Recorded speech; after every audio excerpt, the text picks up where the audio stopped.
Tenía el mundo a sus pies, pero ni la fama, ni el dinero, ni el amor de millones de personas pudieron salvarlo de sí mismo. Abril de 1994. Seattle amanecía con su habitual manto gris. En una casa lujosa del vecindario de Lake Washington, el silencio había reemplazado por completo el estruendo de la guitarra.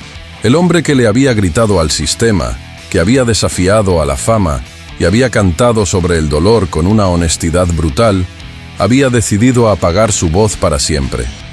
Su nombre, Kurt Cobain. Tenía apenas 27 años, un número que se ha vuelto una especie de maldición en la historia del rock. Pero su historia es mucho más que una simple tragedia. Es la crónica de un genio incomprendido, de un alma sensible atrapada en un mundo que no supo cómo cuidarla. Para entender a Kurt, hay que viajar a su origen. Nació en Aberdeen, una pequeña ciudad maderera sin mucho color, donde la lluvia constante parecía reflejar la melancolía de sus habitantes. Desde muy niño, Kurt fue diferente. Era un chico sensible, creativo, inquieto, pero profundamente incomprendido. Su mundo se hizo pedazos cuando sus padres se divorciaron. Él tenía solo 9 años, y desde ese momento, la palabra hogar se convirtió en una herida abierta. Esa sensación de abandono y de no pertenecer a ningún lugar lo persiguió toda su vida. En medio de ese caos emocional, encontró un refugio: la guitarra. Cada cuerda que rasgaba era una forma de gritar lo que con palabras no podía decir. Era su terapia, su confesionario y su arma. Y de ese caos, de esa rabia y de esa tristeza, nació Nirvana. A finales de los años 80, el panorama musical estaba dominado por el rock de estadio y el pop prefabricado. Faltaba algo real, algo crudo. Junto a su amigo Chris Novoselic en el bajo, y más tarde, con la incorporación del increíble Dave Grohl en la batería, Kurt creó algo que el mundo ni siquiera sabía que necesitaba con urgencia. Crearon una mezcla perfecta de furia punk, melodías pop y una vulnerabilidad que desarmaba. Un nuevo lenguaje musical, una auténtica revolución llamada grunge. El sonido de Nirvana era, en esencia, el alma desnuda de Kurt. Guitarras distorsionadas que sonaban como un grito de auxilio, letras fragmentadas que hablaban de confusión y alienación, y una voz que no pedía fama, sino comprensión. Y entonces, en 1991, todo explotó. Con la canción Smells Like Teen Spirit, Nirvana pasó de ser una banda de culto de Seattle a un fenómeno global. El mundo entero los elevó, y a Kurt en particular, lo coronaron como la voz de la generación X. Pero él nunca quiso ese título. Odiaba el peso de esa etiqueta, detestaba la idolatría, le molestaban los flashes, las entrevistas superficiales que no entendían nada, y sobre todo, la comercialización de su imagen. Él mismo lo dijo en una frase que lo define a la perfección: prefiero ser odiado por quien soy, que amado por quien no soy. Era un artista que valoraba la autenticidad por encima de todo, y de repente se vio atrapado en la maquinaria más falsa de todas, la industria de la fama. El éxito masivo del álbum Nevermind lo convirtió en una de las mayores estrellas del planeta, pero ese éxito fue también su jaula de oro. Mientras las ventas se disparaban y sus canciones sonaban en cada rincón del mundo, su salud mental se derrumbaba a la misma velocidad. El dolor crónico de estómago que padecía desde joven se intensificó con el estrés. La ansiedad y una profunda depresión se convirtieron en sus sombras más fieles.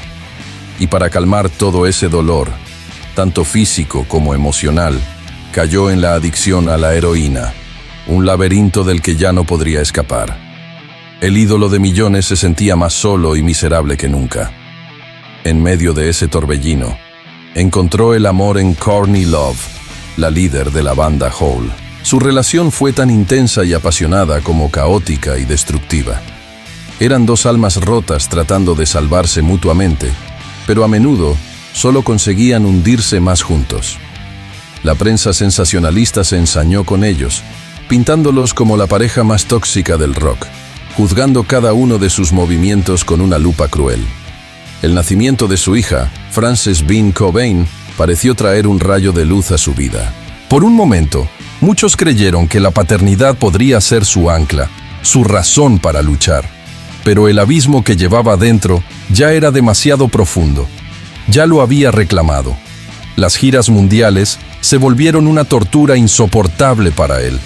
Los conciertos, que antes eran su vía de escape, se convirtieron en una carga pesada.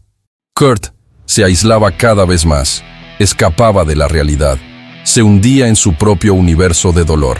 Llegó a decir que el dolor emocional que le causaba la fama era mucho peor que cualquier dolor físico que pudiera sentir. Sentía que había perdido el control de su vida, que se había convertido en un producto, en una caricatura de sí mismo. La música, su único refugio, también se había vuelto parte del problema. Era el vehículo que lo había llevado a ese lugar que tanto odiaba. El 8 de abril de 1994, la trágica noticia conmocionó al mundo. El cuerpo de Kurt Cobain fue encontrado en su casa de Seattle. Junto a él, una escopeta y una carta de despedida. Una carta escrita con la caligrafía de un poeta cansado, de un alma que ya no podía más. En ella, citaba una frase de una canción de Neil Young que se convertiría en su epitafio: «Es mejor arder que apagarse lentamente». Esa frase no era solo un adiós, era una confesión, la declaración final de un hombre que nunca buscó ser un ídolo ni un dios del rock. Solo quería ser alguien que pudiera sentirse en paz consigo mismo, algo que, trágicamente, nunca consiguió. La muerte de Kurt sacudió al mundo de una forma que pocas muertes de artistas han logrado. Millones de jóvenes lloraron la pérdida de su héroe, de la voz que los había hecho sentir comprendidos. Millones más no entendieron cómo alguien que lo tenía todo podía tomar una decisión así. Pero lo que Kurt dejó atrás es eterno. Dejó una música que sigue doliendo, canciones que aún hoy suenan como heridas abiertas, como un testimonio honesto de la fragilidad humana. Dejó un legado que va más allá de los discos de platino y los estadios llenos. Nos dejó una advertencia. Kurt Cobain fue el espejo de una generación rota, un artista que nos recordó que el éxito sin propósito, sin paz interior, es solo una prisión más lujosa. Y aunque su historia terminó demasiado pronto, de una manera terriblemente triste, su legado y su música jamás se apagarán. Porque hay músicos que hacen historia, y luego están aquellos, como él, que se convierten en la propia historia. Kurt no fue un mártir, no fue un santo del rock, fue humano, demasiado humano, y es precisamente en esa fragilidad, en esa honestidad brutal, donde reside su eternidad. Gracias por acompañarme en este viaje a la vida de una leyenda. Si te ha gustado, no olvides darle like y suscribirte al canal para más historias como esta. Nos vemos en el próximo video.